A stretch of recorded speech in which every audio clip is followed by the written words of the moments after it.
Perminder, could you tell me why Southern Pacific sought the help of the IBM Consulting Group?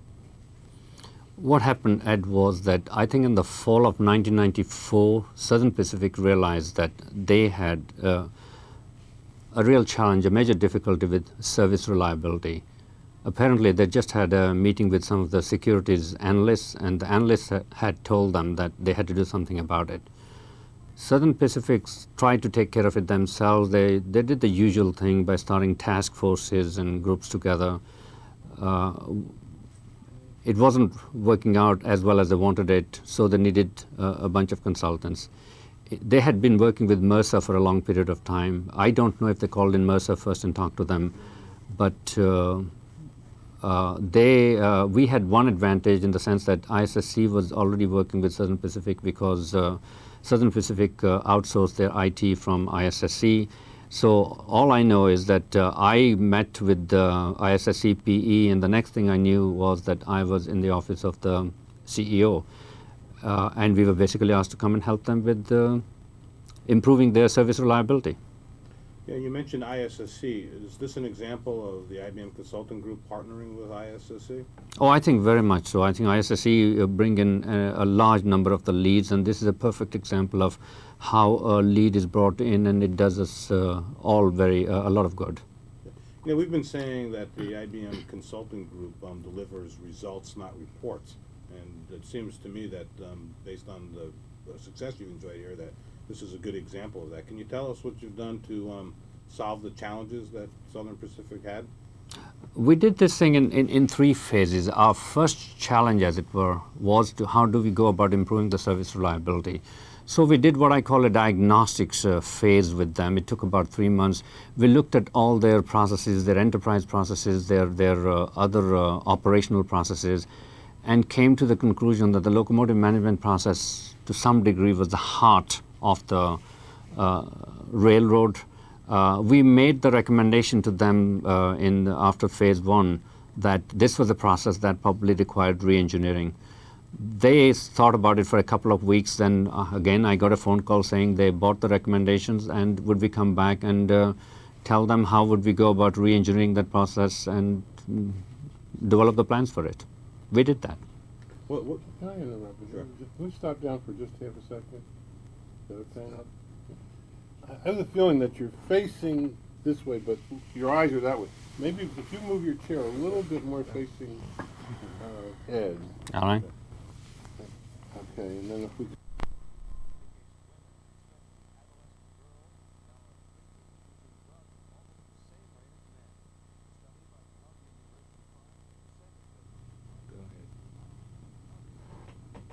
You mentioned, Perminder, that as a result of your initial evaluation or your diagnostic phase, it was determined that they had some problems managing their locomotives. But it seemed to me that locomotives would be pretty fundamental to the railroad industry, and that wouldn't be a problem. Could you tell us more about the problem and or the challenge with the locomotives and how it was that you addressed it? You are completely correct. Locomotives are very fundamental to the railroad. Now, they have a fleet of 2,100 locomotives. I don't know the total number of terminals they have, but they go in tens. They have many, many terminals and thousands of miles of track. At any one time, they have as many as 600 trains on the track, which means the other locomotives, for example, are in some terminals. One of the major difficulties they had was they were not able to locate all their locomotives when they wanted to locate them. They did not know up to about 200 locomotives where they were. Now, 200 locomotives is worth an awful lot of capital. So the idea was, can we have a process that would help them locate their locomotives all the time, and therefore perhaps improve the locomotive utilization is what they call it, but we gave them a new concept called locomotive productivity. Well, could you give us some more detail on what locomotive productivity is? Sure. Now, the prime purpose of a locomotive, of course, is to pull a train from point A to point B, if you like. A locomotive also has to pull a fixed load or to fixed tonnage, as they call that in the industry. Now, locomotives being mechanical beasts to some degree have got to go in for repair. Locomotives have got to be serviced, and when they arrive at terminals, they've got to be serviced or prepared for the next journey, as it were. So locomotives spend their time pulling trains, they spend their time in terminals being serviced, they spend their time in the shop being serviced. Some of them, of course, break down and they have to be repaired. So these are all the activities associated with locomotives. Productivity simply is when they're doing productive things like pulling trains. So we were able to devise not exactly an algorithm, but a system whereby they could very easily see to what degree were the locomotives being used for pulling trains. Were they going incidentally at the right speed? Because if you go from point A to point B at half the speed, it's going to take you twice as long. With their numeric for that, which was utilization, it meant they were basically attributing twice the utilization to the locomotive. So they had no means of ascertaining were their locomotives productive. We gave them means to establish what the productivity is, what the theoretical productivity of the locomotive is, so that they could then, with the appropriate measures, set targets for achieving the maximum possible productivity, hence the maximum utilization of their assets.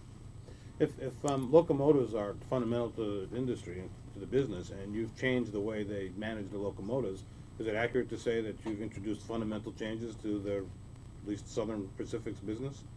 I would say very much so. I know it's a little subjective because we did the job and I'm saying so, but when we spoke with their executives, that's exactly what they said.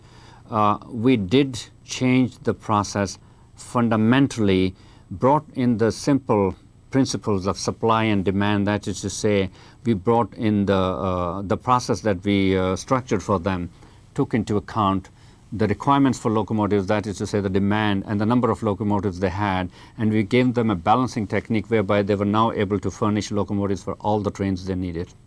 Well, positive fundamental change, I would think, would go directly to the bottom line. So can you give us a better understanding of how this has benefited Southern Pacific's performance? If you look at the Southern Pacific stock, since we did the work, you'll find that there's been some lift in that. And if I don't know that that's necessarily the only criterion for it. We are still in communication with them. They still call us up and just to shoot the breeze or have a conversation, and they give us some of their results. Their locomotive productivity has gone up substantially. Their service reliability has shot up as well. And in terms of real savings, 200 locomotives are worth in the region of $400 million to $500 million. So the capital saving to them is to the tune of about $500 million. I think that is why they probably consider the process to be a great success. Can I stop for a minute? I think, I mean, sometimes you're looking down. You probably ought to look at. All right. Yeah. Yeah, you're more,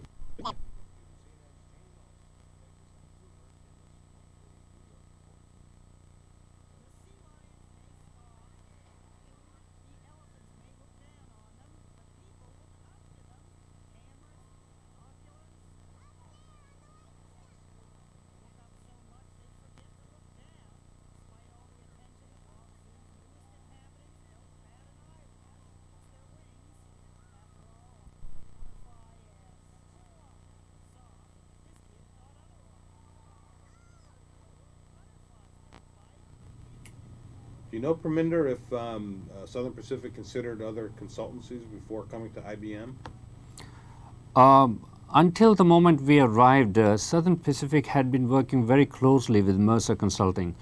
I do not know if they considered Mercer Consulting for this particular job. All I know is that we had the ISSC lead. We went over there, showed them how we would do the job. They liked it. They hired us. Why do you think that they liked IBM? What was it that IBM brought to them that they perhaps could not get elsewhere? You know, I'm going to tell you, my impression is there were two things. One of them was simply the fact that you go and talk to the CEO, and when you talk to him, somehow the vibrations are there. He likes you and he thinks he would like you to do the job. I think some of that happened. The other part, which is really important, which not necessarily important from the CEO's perspective, and the president of the company and some of the other people saw, was the methodology we brought. Our re-engineering methodology, our approach to meeting their challenges, as it were, to solving their problems, they liked. It was involving their people. We showed them how it is their people who'd be doing everything. We simply guide them through those things. They liked that, and they hired us. I understand that you spent, you were virtually living there as a result of your commitment to this client. Is that typical of the way IBM Consulting works with its clients, where you commit yourself to the point where you're in effect living away from home to support their the project? Absolutely, we are very, very bottom line oriented. We are very results oriented consulting company. I think it is very important for us that we deliver to the people what we promise them and more. And to that end, I'm going to tell you, we do absolutely everything that is necessary. Yes, it was necessary for us to literally move everything over there and live out of Denver. The railroad executives incidentally meet on Saturdays. I mean, you know, when you work with some other industries, you actually get to come home Friday evenings. But because those executives have their meetings on Saturdays, I frequently had to stay the weekends as well. But it was absolutely necessary. That is how we established such a good relationship with them. Right now, you mentioned that they were delighted. If you're looking at some of the results, especially in terms of the bottom line, it seems to me the numbers are pretty delightful. So could you once again tell me some of the figures that in savings that resulted from the engagement? Oh, absolutely. You see, they were under the impression that they had locomotive utilization of somewhere in the low 50s, 52 or 54%. In actual fact, that was not true. It was the way they were looking at it. The concept of locomotive productivity clearly demonstrated to them their locomotive productivity actually was in the 30s. It was about 38%. Now, within the course of about a year to 18 months, they were able to take that up to about in the lower 50s, 54, 5%. That is equivalent to buying 400 new locomotives. And the numbers in terms of capital savings are phenomenal, easily $500 million, even more. As a result of this particular project, incidentally, they were able to retire all of their old locomotives and buy the new ones. Incidentally, money they would have otherwise spent in what they call leasing locomotives, because they lease a lot of locomotives. They don't want to spend money buying them, so they lease them. So instead of leasing them, they were able to retire some of their old ones. Old locomotives have low productivities, high maintenance, etc. So you can see how the whole railroad adopts a new, totally different frame, begins to work differently, and the numbers are very good. You also indicated that they were delighted because you were able to show them how they could utilize their own personnel and re-engineering to implement this new process that you created for them. How difficult is that, and how important is that to a successful engagement, that you engage their personnel to, as the catalyst for change? I think it's absolutely vital, and I really want to give credit to the people who put together our methodology over here. In particular, I really do want to mention Tom Hargraves, who was the mentor on this particular engagement, and some of the other people who participated. Lynn Scheib, I think she comes out of telecommunications and multimedia. Bern Schwartz, he worked with me for all 9 months. The other people came in and left, sort of, but Bern was there. Steve Kyrie from ISSC. Here is what I mean by our methodology. When we re-engineer, frequently you will hear that re-engineering sometimes takes hold, sometimes it doesn't. So we've got to start thinking about change management, as it were, right at the beginning of re-engineering. To that end, we create a core team of their people who then become the agents of change after we have left.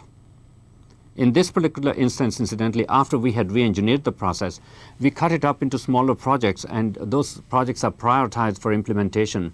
The core team members became the drivers of those particular projects, hence the implementation became easier. So if we had done things slightly differently over here than we do normally, it was that I stayed behind for a period of time, so I became the implementation consultant and used their people only as the project leaders. So give me some cliches, Perminder. Is Southern Pacific back on track? Are they operating now with a... Southern Pacific is back on track to the degree that when Union Pacific is trying to buy them, they have to pay an arm and a leg. Before, they were simply going to be able to take Southern Pacific by just assuming their debt, as it were.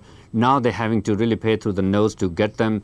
As I said, their stock value went up, so their basically equity went up, which meant that though they are subject of a merger, it's costing the people who are trying to merge with them something.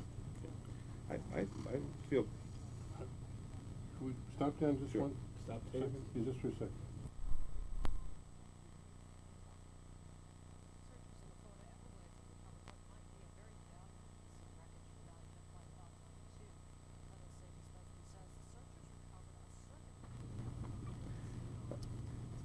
Perminder, could you tell me about the IBM resource that was you were able to collect together to address the challenges at Southern Pacific? And second part to that question, was IBM unique in its ability to bring an assortment of resources together on engagements such as this one?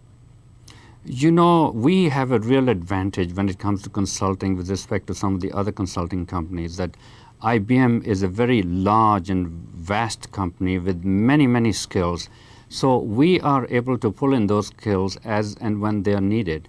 For example, when we went into Southern Pacific and we had to do the diagnostic, I knew that we needed an expert in this particular area. We brought in Mark West from Detroit. He stayed for about 6 weeks to 8 weeks. We did the diagnostic. He left. When we needed to do re-engineering of the process, as it were, we brought in an expert who understood the railroad. That was Steve Kyrie from San Francisco. We brought in Bern Schwartz. Bern understands information technology rather well. So we were able to bring in the skills as we needed them. In terms of other resources, yes, we were able to pull in all kinds of people when we needed to understand the algorithms, when we needed to understand programming. We were able to talk to some of the software people. Once again, I think this is recognized by a lot of the companies outside, that IBM is a powerhouse. When they hire IBM Consulting, they're basically hiring the whole company's resources. And to that end, I think we were able to take advantage of that very well. Some of the names you mentioned, which organizations were they from at IBM? Mark West is a consultant, and he's part of, I think, the automobile practice that we have in Detroit. Bern Schwartz is also a consultant, and he's part of the ISSC. I think he's in insurance. Steve Kyrie is actually an ISSC employee, and he works on this outsourcing deal with Southern Pacific. But for the duration of the engagement, Steve was part of our team. Bern was part of the team. Mark was part of the team for a while, and then he left. When we needed somebody to kick off the re-engineering, Tom was the mentor, and Lynn Scheib was brought in as a consultant who had prior experience in these matters to get us off the mark. So all told, how many IBMers contributed to the success of this project? In terms of individuals who came to Denver, probably 10 altogether, on and off. They were not there for all the time. In terms of our conversations with individuals, I believe we talked to as many as at least 50 people in the corporation to try and line up all kinds of things. Now, obviously one of your goals here was to make productivity, I guess, is another word for being competitive. So what were some of the competitive challenges that Southern Pacific was facing, and how did the work that you did help address those challenges? By far the most difficult challenge they had was that their service reliability was low. Their customers were getting rather fed up with them, and so they were beginning to lose business. They were having difficulty meeting their revenue numbers and things like that. The securities analysts had pointed those things out to them. By fixing the locomotive management process, we were able to improve their service reliability by several factors. In the past, goods never arrived at the time they said they would arrive because they could never find the locomotive to drag the damn things. Eventually, with this process, now they know exactly where the goods are, where the locomotives are going to pick them up, and the customers are getting happier. How about competition in terms of alternate means of moving cargo or goods? Were they facing competition from, say, container ships or moving through alternate transportation means? Historically, railroads have faced competition from trucking, but that's not been the case in the last 10 years because truckers no longer like staying away from home, so long distance hauling is done by trains, except for what they call intermodal. Intermodal are the trains where containers are put directly onto the trains for being taken to the clients. Now, a lot of the trade done with the Asia-Pacific Rim comes through the West Coast. A lot of those containers are transported by Southern Pacific, but because of the bad service reliability, the customers were beginning to start using ships and transferring the goods via Panama Canal to get them to the East Coast, as it were, instead of using the railroad. So they were beginning to lose the intermodal business. It was going down. I understand now it's beginning to go up a little bit again. All right. Let me be a pain in the Sure. neck. Yeah. I You won't believe- get angry at me. No, I won't. I got the answer that I was hoping for, but it was reversed in other words, when you said customer knows when they're dealing with IBM, now IBM is a powerhouse and it can call upon all these vast resources from all over the world, and then you said that at the end of the thing. In the beginning of it, you listed the people, and I would rather, knowing the time constraints, not have the names of what I would. If you could say that again and then say, in fact, in this case, we call upon people from here, without going into the names, because we might not have time for the names. Okay. Or that names might raise more. No, I understand. Yeah. Fine. So- I had to have the names over there, Rich, only, and it's recorded once, because, you got to, I didn't do the job, the team did. No, That's fine. but No, I when understand. if it's only ends up to be a formative piece, I got we it. won't. So, but I would like to ask you to say again what you said. IBM's a powerhouse. A customer, when they deal with us, know that we call and these words. Say, in fact, when we did this job, we brought in many people from many disciplines. You know what I'm saying? In a short. Okay. Okay. And you have to look at his face. Yeah, look at my face. I know that's hard It's to hard. do. I know it's very Hard difficult to to do. do. But He was twitching. was I twitch?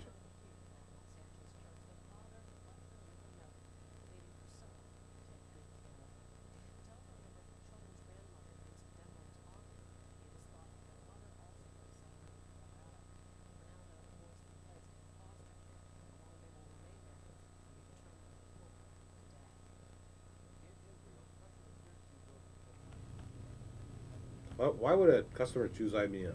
Simply because I think they realize that IBM is a powerhouse. IBM is a very large international company with enormous resources and skills. The customers, to some degree, realize that. Let me show you how we brought the power of IBM to bear on this particular problem. When I needed expertise in diagnostics, we brought somebody from Detroit. When we needed expertise in terms of railroads and transportation, we brought in somebody from San Francisco. When we needed help with information technology, we brought an expert in information technology. So we were able to bring in subject matter experts as and when we needed them. The customers realize that. I think this is to some degree an unfair advantage we have in the marketplace with respect to other consulting companies, but it's our advantage, and that's good for us.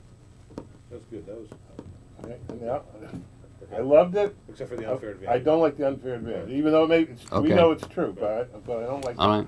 So I went next time, same thing. Don't twist your glasses. Same answer, essentially. You know. Want to take a I break? apologize, but I No, know no. we're going to use Let's this finish part. it. I know Sure, we're sure. Let's You want to finish it. stop tape? No, go ahead. Go ahead. Tape is rolling. Ask me. What is why IBM? Why did they pick IBM? Because the customers realize that IBM is a powerhouse and they frankly want to take advantage of all the skills IBM can bring to the table. IBM is an international company. We deal in many facets of businesses. The customers realize that we have the expertise. For example, I was able to use the IBM resources in this particular engagement. When we needed some expertise in diagnostics, we brought somebody in from Detroit. We needed an understanding of the railroads, somebody from San Francisco was invited in. When we came to information technology, expertise was brought in with respect to information technology. In other words, we have so many subject matter experts in IBM, it is relatively easy for us to do the job. I was able to get those people to come in, and the customers were very impressed by the fact that we were able to bring in all of this subject matter expertise. Do you have an advantage over the competition? I want to ask, could we play back, for two reasons, could we play back his last answer? and Can we look at play it? back his last answer? I know it got a little. No, that was good. Was it? I thought. Yeah, I thought it was good.